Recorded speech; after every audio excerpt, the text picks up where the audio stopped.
Tidak berapa lama dahulu, timbul suatu gerakan di kalangan segolongan orang Kristian yang menitik beratkan penggunaan nama Tuhan dalam bahasa Ibrani. Mereka menegaskan bahawa nama Tuhan yang sebenarnya adalah seperti yang diberikannya kepada bangsa Israel, yaitu Yahweh. Mereka juga mengatakan bahawa kita patut memanggil Tuhan dengan gelaran-gelaran asal seperti Elohim, El Shaddai, dan Adonai. Ada juga yang mengatakan bahawa nama Yesus yang asli ialah Yeshua dan gelarannya pula ialah HaMashiach. Mungkin ada yang berpendapat bahawa gelaran-gelaran ini adalah lebih tepat atau lebih rohani berbanding dengan istilah-istilah bahasa Malaysia seperti Tuhan, Allah, atau Yang Maha Esa. Perlukah kita menyebut nama Tuhan dan memanggilnya dalam bahasa Ibrani? Saya ingin mengulas dan memberikan perspektif tentang perkara ini dari dua sudut, yaitu dari aspek linguistik dan kontekstual. Perkataan Yahweh dalam bahasa Ibrani kelihatan seperti ini. Ia terdiri daripada 4 huruf konsonan, yaitu Yod, He, Waw, dan He, dibaca dari kanan ke kiri. Dan huruf-huruf ini bersamaan dengan abjad Y, H, WH dalam bahasa Malaysia. Dan oleh itu ia digelar tetragrammaton oleh ahli-ahli linguistik yang bermaksud 4 huruf. Jadi bagaimana kita menyebut perkataan YHWH ini? Memandangkan tulisan Ibrani kuno tiada huruf vokal, maka sebutan yang tepat bagi YHWH tidak lagi diketahui hari ini. Sebutan Yahweh yang kita dengar hari ini merupakan anggaran terbaik oleh para sarjana Ibrani, tetapi ia mungkin tidak tepat. Orang Yahudi sendiri tidak mahu dan tidak akan menyebut nama YHWH. Dalam naskah kitab Perjanjian Lama yang digunakan hari ini, yaitu teks Masoretik, tulisan-tulisan Ibrani telah ditambahkan tanda vokal untuk membantu para pembacanya menyebutnya dengan betul.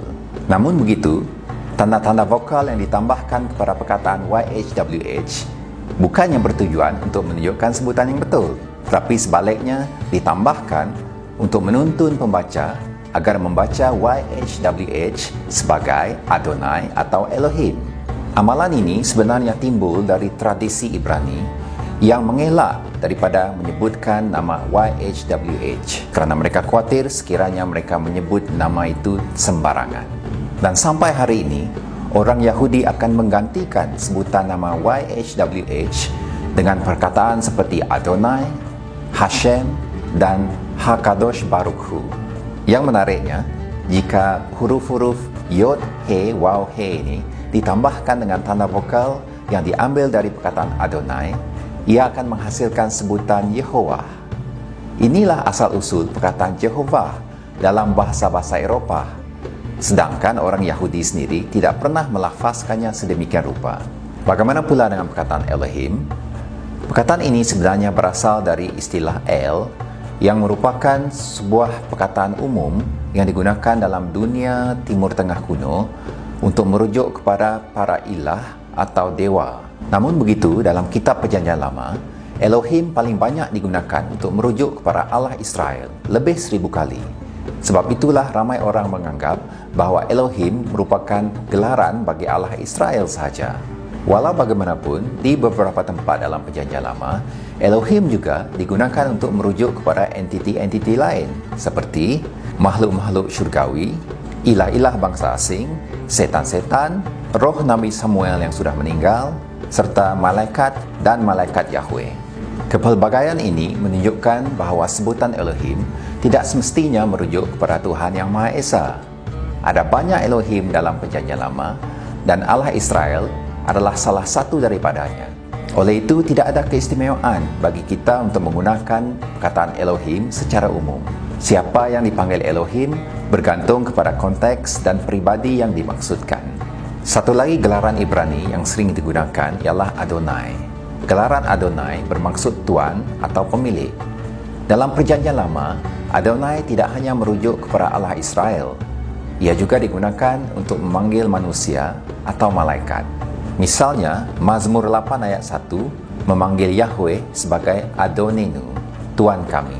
Sedangkan dalam 1 Samuel pasal 24 ayat 8, Daud memanggil Saul sebagai Adoni Hamalek, Tuanku Raja. Adonai merupakan suatu gelaran hormat dan pengakuan bagi ketuanan seseorang. Oleh itu, perkataan Tuan atau Tuhan dalam bahasa Malaysia sudah cukup sesuai untuk mengungkapkan Adonai. Bagaimana pula dengan penyanyian baru? Para penulis penyanyian baru sering mengutip ayat-ayat tentang Yahweh dari perjanjian lama. Namun kita dapati mereka tidak menggunakan perkataan Yahweh. Kerana mereka menulis dalam bahasa Yunani, maka mereka sering menggunakan terjemahan Septuaginta, yaitu terjemahan kitab suci dalam bahasa Yunani. Dalam Septuaginta, perkataan Yahweh sering diterjemahkan sebagai Kurios, yang membawa maksud Tuan atau Tuhan dalam bahasa Yunani. Dan perkataan ini bersamaan dengan perkataan Adonai. Maka, dalam perjanjian baru, apabila Yesus digelar sebagai Kurios, kenyataan itu bukan sahaja mengakui ketuanannya, tetapi juga membayangkan bahwa Yesus Kristus adalah Yahweh. Misalnya, apabila Rasul Paulus mengutip Yesaya 45 dan menggelar Yesus sebagai Kurios, yaitu Tuhan, dalam Filipi pasal 2 ayat 11, dia sebenarnya menunjukkan bahwa Yesus adalah Yahweh dari Yesaya 45. Selanjutnya, Perjanjian Baru juga menggunakan istilah Kristos untuk mengungkapkan perkataan Ibrani Mashiach. Walaupun pada dua tempat dalam Injil Yohanes, perkataan tersebut dapat dialihbahasakan sebagai Mesias. Frasa Ibrani, Yeshua HaMashiach, telah diyunanikan menjadi Ho Yesus Kristus oleh para pengarang Perjanjian Baru. Dan perkataan inilah yang diterjemahkan sebagai Yesus Kristus dalam bahasa Malaysia dan bahasa Indonesia.